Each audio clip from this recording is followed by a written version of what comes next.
Once upon a time, in a bustling city where tradition met modernity, there lived two twin sisters who could not have been more different despite sharing the same face. The older twin was named Ada. She was beautiful, charming, and dangerously ambitious.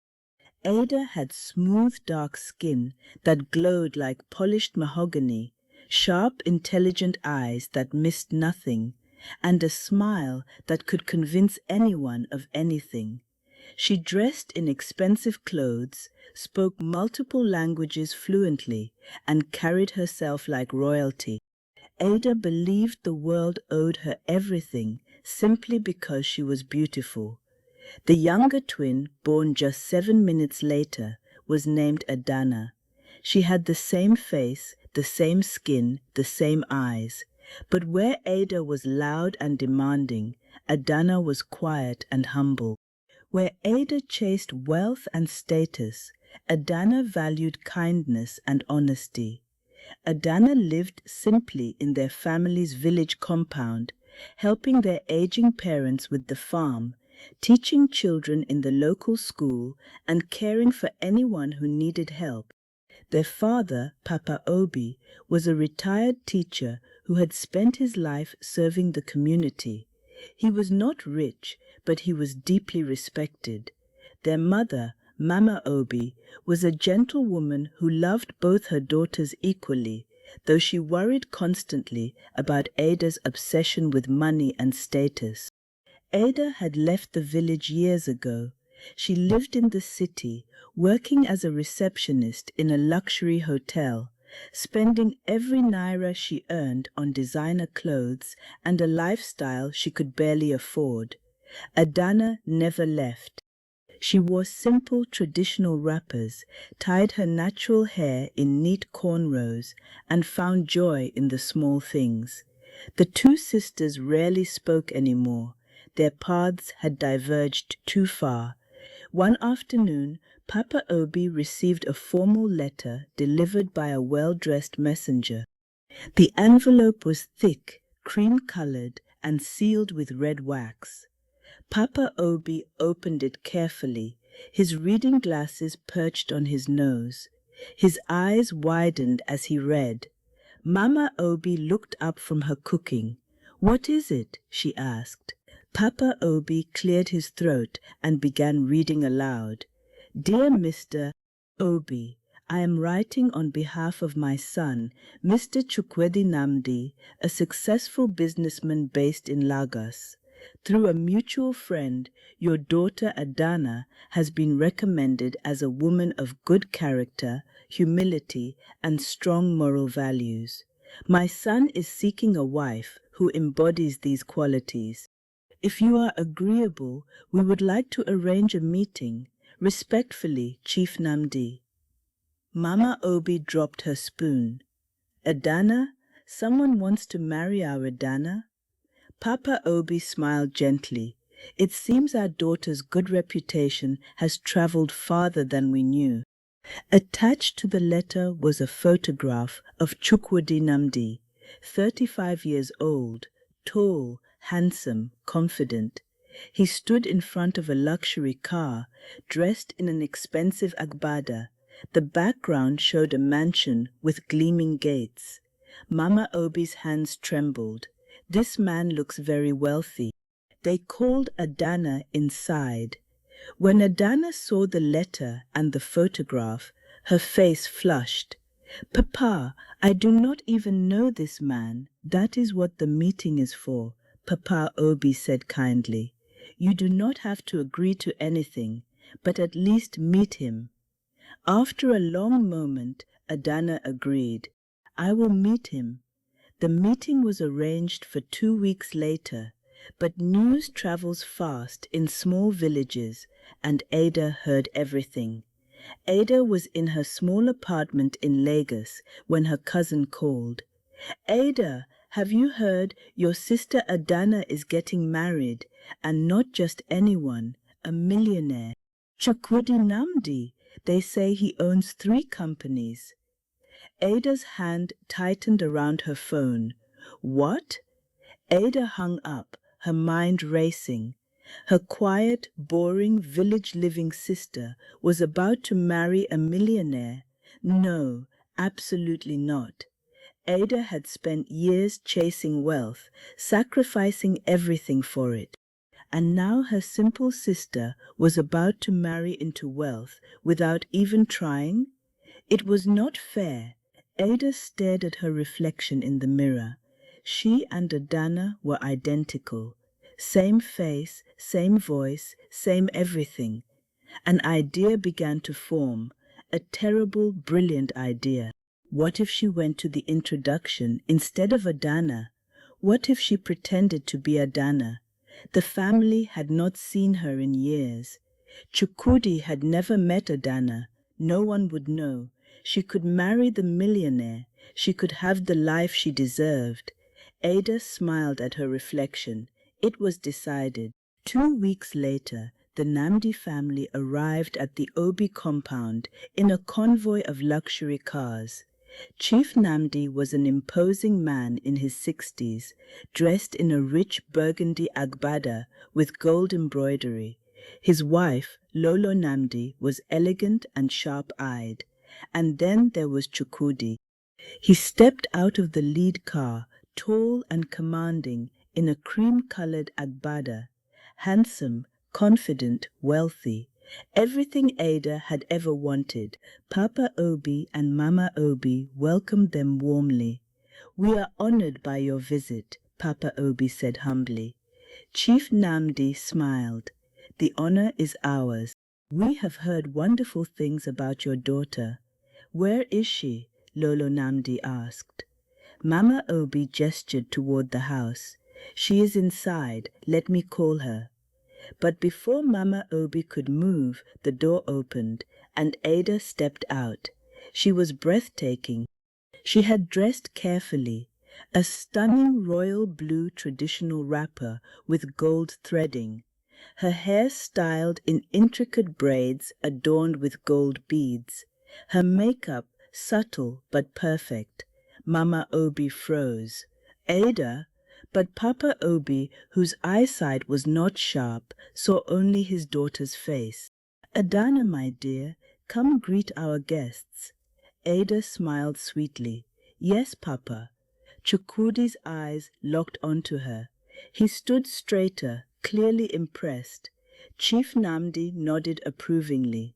"She is even more beautiful than we were told."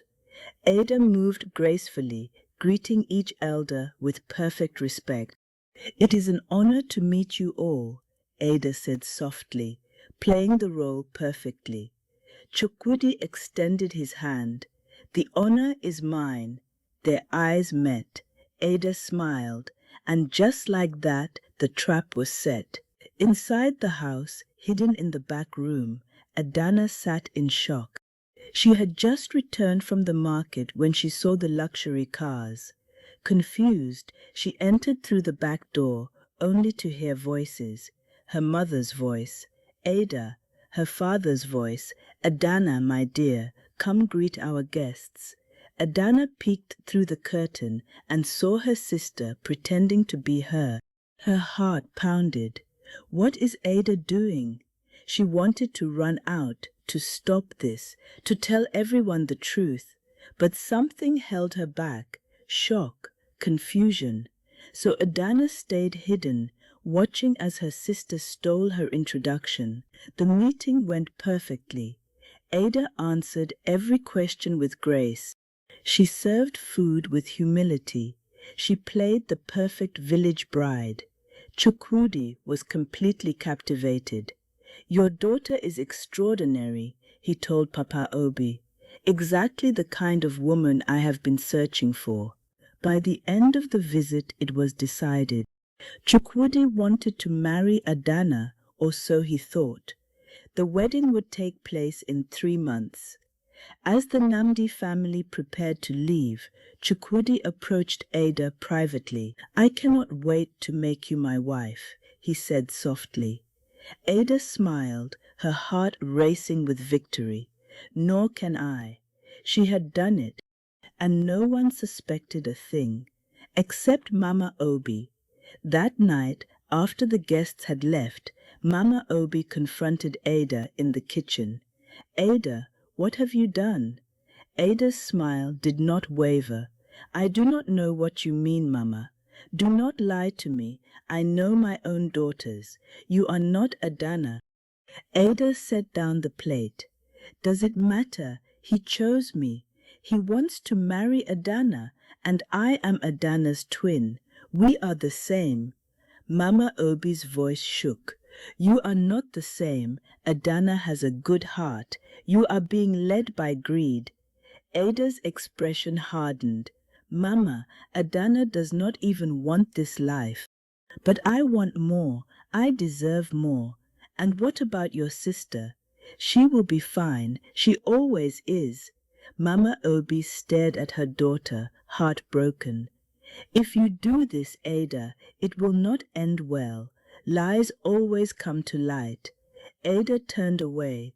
"Then I will make sure this lie never does." Mama Obi wanted to tell Papa Obi, wanted to stop this, but Ada was her daughter, so Mama Obi stayed silent, praying the truth would reveal itself. Meanwhile, Adana retreated to her room. She sat on her bed, tears streaming down her face. Her sister had stolen her introduction, stolen her potential husband, stolen her future, and no one had even noticed. Adana wanted to scream, to fight, to expose Ada, but would anyone believe her?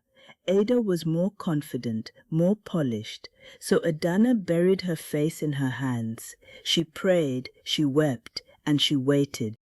Because deep in her heart, she believed the truth always finds a way.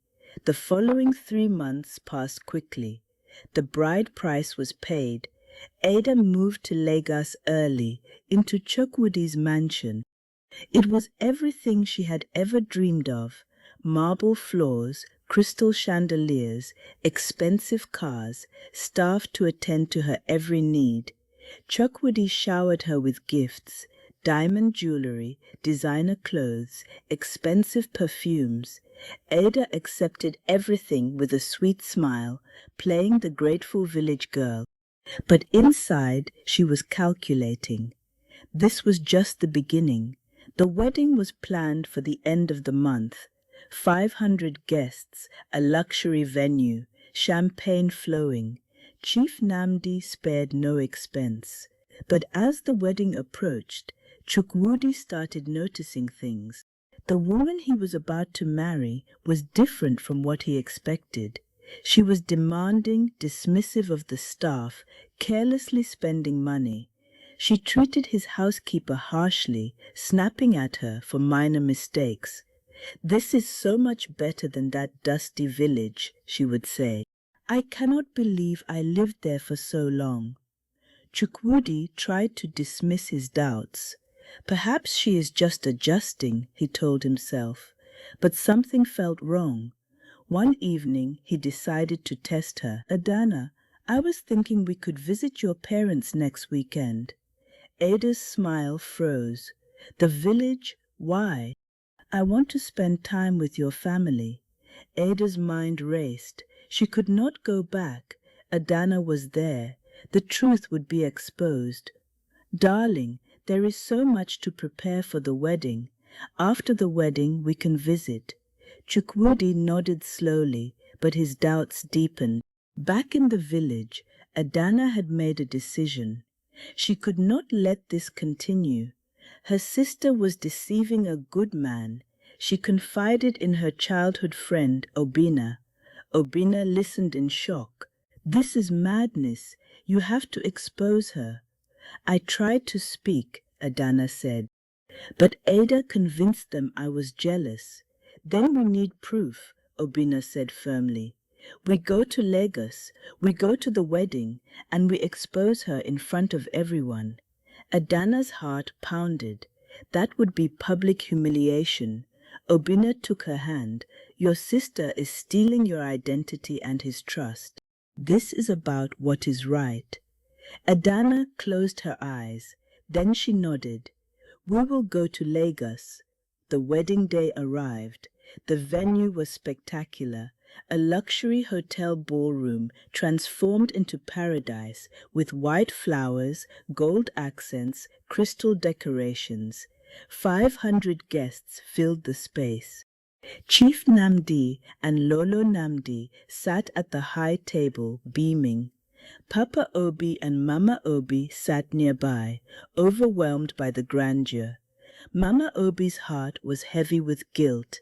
Ada, dressed in a breathtaking wedding gown that cost a fortune, looked like a queen, white silk with gold embroidery, a long train requiring 3 attendants. Her makeup was flawless. She looked every bit the wealthy bride. Chukwudi stood at the altar in a cream agbada with gold threading, handsome and composed. But his eyes held doubt. The ceremony began. The music started. Ada walked down the aisle on Papa Obi's arm, her smile radiant. Guests gasped at her beauty. Cameras flashed. Everything was perfect until the doors at the back opened and Adana walked in. She was dressed simply in a traditional blue wrapper and white blouse, her hair in neat cornrows. No makeup, no jewelry, just herself. Beside her walked Obinna. The room fell silent. Heads turned. Whispers erupted. At the altar, Ada froze. Her face went pale. Chukwudi turned to see what caused the disturbance. His eyes widened. He saw Adana. Then he looked back at Ada. His breath caught. They were identical. Mama Obi gasped. Papa Obi stood up, confused. Adana, but Adana walked down the aisle slowly, her eyes locked on her sister. The crowd parted, stunned. Ada's voice came out strangled. "What are you doing here?" Adana stopped a few feet from the altar. Her voice was soft but clear. "I am here to stop a lie." Chukwudi's voice was hoarse. "Who are you?" "My name is Adana Obi, and the woman you are about to marry is not me.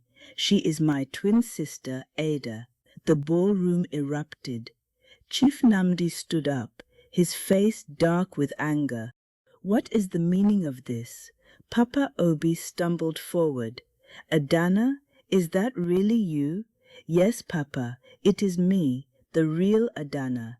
Ada tried to laugh, but it came out panicked. "She is lying. She is jealous." Obina stepped forward.